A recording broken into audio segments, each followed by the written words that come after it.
Hi everyone, this is Dr. Serge. Good evening. So today I wanted to talk about an article that I read a few days ago. So I came across this article from the Defender, and it was about autoimmune issues. And the author of the article was making the point that we are on the verge of a super-epidemic of autoimmune conditions.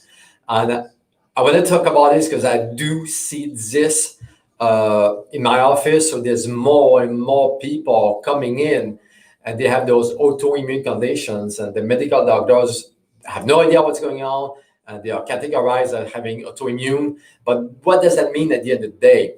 So when I started working with patients years and years ago, that was not that common.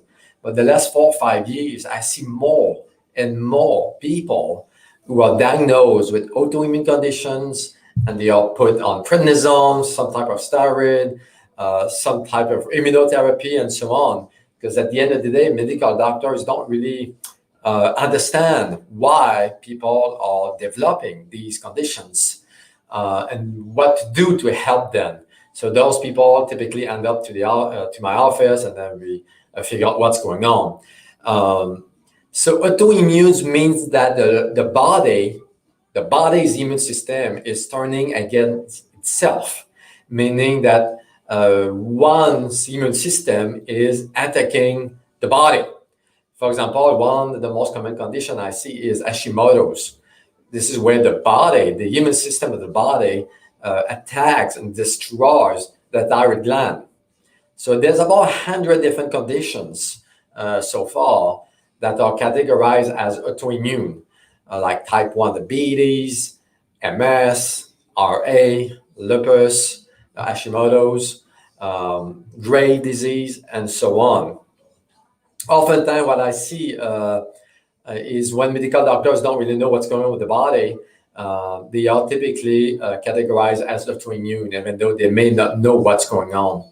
So there's 4 factors that we need to think about, we need to address and handle in order to avoid and reverse autoimmune conditions.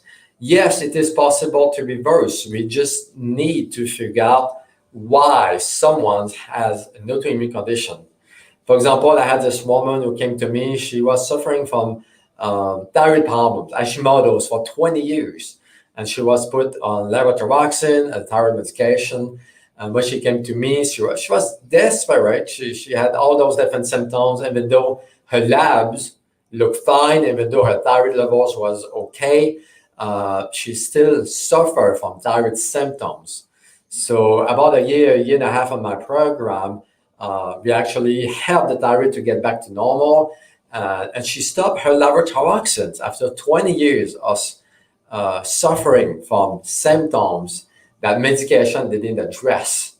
Because at the end of the day, meds are a Band-Aid or why people have symptoms. Okay, they mask symptoms. In her case, it didn't work. And I see that often when someone is put on thyroid medications, they still have problems, they come in and we figure out why. So the main factor when it comes to autoimmune is gut health, okay? The gut is the starting point of everything when it comes to health and chronic conditions. So we need to look at the microbiome, candida, parasites, bacteria, viruses, all those pathogens, if they are in the gut or the body, as a matter of fact, can trigger autoimmune conditions. One of the simple reasons of it is the immune system, 70% of it is in the gut. So when the gut integrity is gone, you actually have, or you are at risk of developing autoimmune conditions. And the main one that I see is parasite infestations. So parasite is a major issue in this country. 95% of people have parasite infestation. And to me, this is the main factor when it comes to reversing autoimmune conditions, helping the body. So we need to figure out what parasites. There's about 1,000 different types of parasites that can infect the gut. Not just the gut, but the GI, gallbladder, liver, stomach, large, small bowels. And those parasites actually can travel to different parts of the body through the lymphatic system, for example. So it's really important to figure out where the parasites are, what kind of parasites, and what kind of herb we need to use to get rid of those parasites. This is a factor that medical doctors don't really look at. They don't believe into this concept. And then when they look for parasite, like a stool test, for example, they don't see anything. They look for a few types of parasite. They look for 4, 5, 6 different types. And like I said, there are about 1,000 different types of parasites. So they are missing really the boat when it comes to parasites. So we need to look at the microbiome health. Related to that, we need to look at what we ingest, okay, meaning chemicals that we ingest through our foods, our water, or inhale through the air. So we are exposed, in average, in this country, to 100,000 different types of parasites, toxins, depending where you live. Okay, if you live in a country like Houston, it's highly polluted. It's one of the worst countries to live in when it comes to pollution. So you are exposed to a lot more toxins. In the South, it's humid, so there's a mold issue as well. So there's different toxins that we need to consider. So those toxins end up into our gut, affecting the gut function. Okay, pesticide is one of the most common one that I see when it comes to autoimmune conditions. So 92% of Americans have pesticide issues, Roundup, for example. So we need to detox that. Some people say that you cannot detox Roundup because it gets into your cells, but they're wrong. There's a way to detox Roundup, pesticides, fungicides, insecticides, all those different chemicals. So we need to look into that. Chemicals, heavy metals, amalgam failings, silver failings have mercury, aluminum, arsenic, silver. So lead is an issue. So there's different types of toxins we need to look at that can actually impact and destroy the health of the gut function. So we need to look into that. Of course, there's another component to it is chronic stress. Okay, some people will claim or say, actually there's some studies supporting that 70 to 80% of chronic issues are actually caused by chronic stress.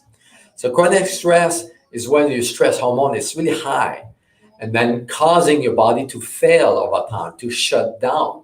Your adrenals become exhausted, you have chronic fatigue, your immune system is depleted, you're at risk of infections, and that's when the parasites and yeast can take over into your gut and leading to autoimmune issues. So we really have to look at chronic stress, traumas from the past, the emotional baggage that people have, okay?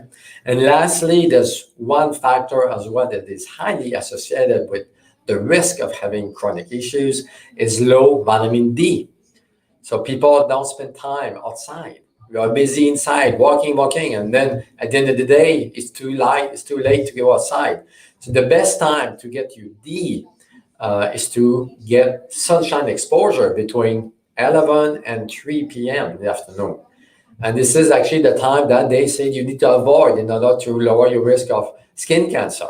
So this is another misleading recommendations there. This is the best time to actually get your vitamin D.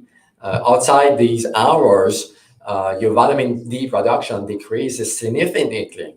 And then your body doesn't make much vitamin D after those hours. So you need to expose your skin, most of your skin, between 5 and 20 minutes, depending on the color of your skin. So if your skin is really dark, you may have to expose your skin 20, 25, 30 minutes to get your D. I understand during this fall, winter time, if you live in the north, you may not be able to get vitamin D through the sun. So you will have to actually supplement your diet with a good quality vitamin D3 and vitamin K2 as well. Typically, my recommendation is somewhere between 5 to 10,000 units a day, depending of your body, issues, and what's going on with you. So if you have any questions, you let me know. You can write me a comment below. But this is what we need to do when it comes to health issues, chronic autoimmune problems. So thank you for watching. God bless you all.